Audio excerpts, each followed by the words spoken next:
ಮೊದಲನೇದಾಗಿ ಎಲ್ಲ media YouTubers ಎಲ್ರಿಗೂ ಧನ್ಯವಾದ ಇವತ್ತು ಬಂದಿದ್ದಕ್ಕೆ. It's a great feeling that ನಾನು ಆ ದಿವಸ ನಾನು ಮತ್ತು ರಾಣಾ ಒಂದು ಪ್ರೆಸ್ ಮೀಟ್ ಮಾಡಿಬಿಟ್ಟು ಎಲ್ರಿಗೂ ಕರೆದ್ವಿ. ಬಟ್ ಕರೆದಿದ್ದವ್ರು ಎಲ್ಲರೂ ಬಂದರು ಅನ್ನೋದು ತುಂಬ ಖುಷಿ. ನೀವೆಲ್ಲರೂ ಊಟ ಮಾಡಿ ಹೋಗಿ it's a very very nice feeling. Actually ನಾನು ಮೂರ್ತಕ್ಕೆ ಇಷ್ಟು ಜನ ಎಕ್ಸ್ಪೆಕ್ಟ್ ಮಾಡಿರಲಿಲ್ಲ.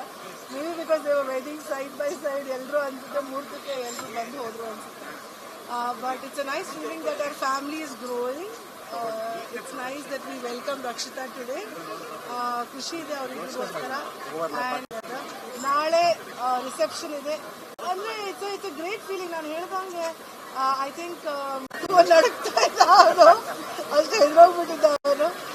But I think Rakshita prepared him very well to ask me. ಅವ್ರು ತುಂಬ ಪೇಷಂಟ್ ಆಗಿರ್ತಾರೆ ಅವನ ಜೊತೆ. So it's great feeling that two who understand each other so well ಅವರಿಬ್ರು ಒಂದು ಜೀವನ ಮುಂದೆ ಚೆನ್ನಾಗಿ ಸಾಕ್ತಾರೆ.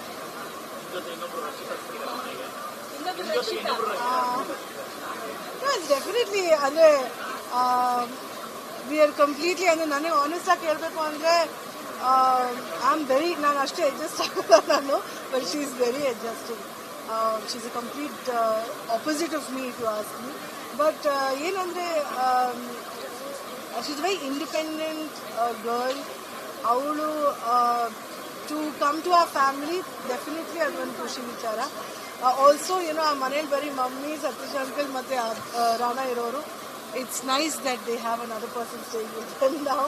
ಆ್ಯಸ್ ಲಾಂಗ್ ಆಸ್ ಅವರಿಬ್ಬರು ಖುಷಿಯಾಗಿದ್ದು ಒಂದು ಜೀವನ ಚೆನ್ನಾಗಿ ನಡೆಸ್ಕೊಂಡು ಹೋದರೆ ಐ ಬಿ ವೆರಿ ಹ್ಯಾಪಿ.